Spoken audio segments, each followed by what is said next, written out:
السلام عليكم. الفيديو ده يهم اي حد عنده طفل او حد هيخلف او مخلف او حد رايح يزور حد عنده طفل. الفيديو عن بوس الاطفال.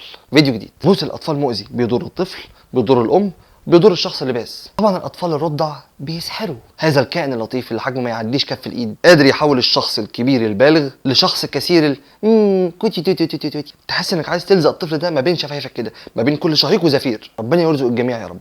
لكن هل ده سبب كافي يخليك تبوسه؟ خالص. ليه؟ طفل رضيع سهل جدا جدا يتعدي من اي حاجه. لسه مفيش مناعته ضعيفه. اي مرض جلدي عند اي حد ممكن يتنقل له بسهوله. زي ايه؟ فيروس الهربس، اكتر حاجه مشهوره ومنتشره ومعروفه وخطيره. ساعتها لما بيجي للطفل بيبقى اسمه هربس وليدي، وعلاجه بيكون صعب جدا عكس الكبار. خلي بالكم ان الهربس ده ممكن يهاجم ايه؟ كبد، رئه، جهاز عصبي، جلد، عيون، فم. البوس ممكن يصيب الطفل بفطريات في البق، في اللثه، في اللسان، حوالين العين، منطقه الحفاض. البوس هيسبب له مشاكل في الرضاعه، فمش هيعرف يرضع كويس، فمناعته هتقل، فهيتعب اكتر واسرع. بلاوي سودا. وليه؟ دي شويه حاجات تخلي بالك منهم لو انت مثلا رايح تزور حد عنده طفل سواء رضيع او اي عمر. اول حاجه، ما تشيلش الطفل قبل ما تستاذن ابوه وامه.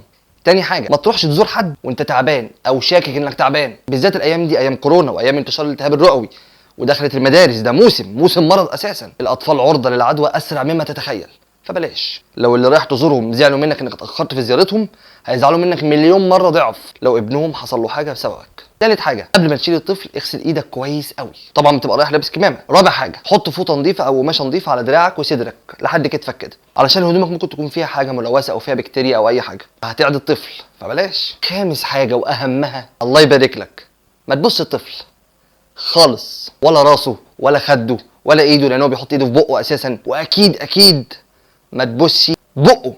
اكيد فيروسات والبكتيريا اللي بتكون خفيفه للكبار ممكن لا قدر الله تكون مدمره للاطفال وللرضع. فلو فعلا بتحب الطفل، احميه من نفسك، احميه من نفسك ومن نفسك. يعني ما تتكلمش قدام وشه، تقول كوتو توتي نو نو نو، يكون وشك في حته تانية باصص كده وبتكلمه هنا. وطبعا ما تقرصش خدوده، هو مش نعل كوتشي بتشوفه بالتاني ولا لا. فانت ما تبص الطفل من اي حته يعني، ولا من دماغه ولا من ايده ولا من رجله. بص، منطقه واحده ممكن تبوسها بس يبقى شكلك ورد بطريقه غريبه يعني فما تجازفش سلام. خلي بالكوا انتوا ما تبصوش الطفل، ولو جايبين معاكم عيال ما يبصوش الطفل ده برضه. عيالكم في مدارس او في حضانات ما يبصوش الاطفال دول ابدا. ده موسم مرض العيال. واحد بتعيد الفصل كله اتضرب. بالمناسبه علموا عيالكم ان هم ما يشاركوش ادواتهم مع اي حد ويلبسوا كمامات. خليهم طالعين فاهمين الوقايه. واخيرا خليك ذوق ولطيف كده وضيف خفيف، يعني تحترم خصوصيه الام وما تصورش الطفل بدون اذنهم، وما تنزلش الصور دي على النت بدون ما تعرفهم. دي حاجه بديهيه. بلاش نقد ملوش لازمه او تدي نصايح كده من لا شيء، ادوها بطريقه غشيمه، طريقه اللي هو ايه ده بتشكلك اول مره تخلفي، غبيه يا بقره انت، ايه ده اللي بتعمليه ده. او الناس مثلا بتخش تمدح بالطريقه دي، ايه ده، ايه الوحشه دي، جبت الوحشه دي منين، ايه القرف ده، يا لهوي طلع شبه ابوها خالص، ما طلعتش شبهك ليه. طبعا مبررهم ان هم كده بيشيلوا الحسد والعين، لا هم كده بيشيلوا الذوق، بيشيلوا الادب، بيشيلوا المدح المباح، فملهاش لازمه. قولوا ما شاء الله تبارك الله. الامهات بيكونوا حساسين جدا لاي كلام في الوقت ده، فنقوا كلامكم كويس. وطبعا ما تستظرفوش ولا تتريقوا على تعبها. خليكم دايما في صف الام، خليكم رحماء بيها وادعموها، بالذات انت ايها الزوج اللطيف، خليك رحيم بيها واستحملها واستنى عليها. طيب بالنسبه ليكم كاسره عندها طفل او لسه مخلفه، ربنا يبارك لكم فيه يا رب. على الله حد يبوس طفلكم، على الله. يزعل اللي يزعل، يتقمص اللي يتقمص، طفلكم حياته اهم. اللي يزعل ولا يتقمص عشان عايز يمارس عاده سيئه مؤذيه لطفلكم، خسارتكم ليه مكسب. من الاخر مش مستاهله ابدا.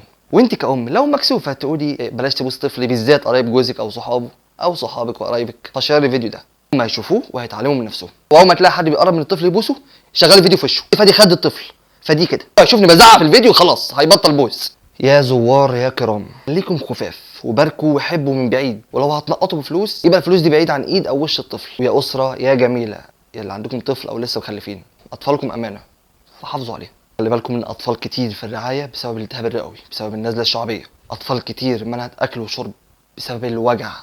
اطفال كتير عندها جفاف. اطفال كتير توفت للاسف بسبب حاجه زي كده. ممكن تدوروا او تبحثوا عن الطفل قايدن، الطفل اللي ابوه كان السبب في وفاته، حامل الفيروس ده وباسوا. الموضوع ما يحتملش هزار او اي مجازفه من اي نوع. كنتوا فاكرين ان ساعات الفيروس ما بيبقاش واضح، بيكون ليه فتره حضانه وبيظهر بعد فتره. وخليكم مجهزين نفسكم، طفلكم ظهر عليه اي اعراض، كحه، نهجان، سخونيه، همدان، تجروا بيه على المستشفى. الفتره دي ما فيهاش هزار، ما فيهاش انتظار، فلازم تلحقوا من الاول. ربنا يرزق كل مشتاق ويبارك في صحه كل طفل وكل رضيع ويسترها على الجميع ان شاء الله. السلام عليكم.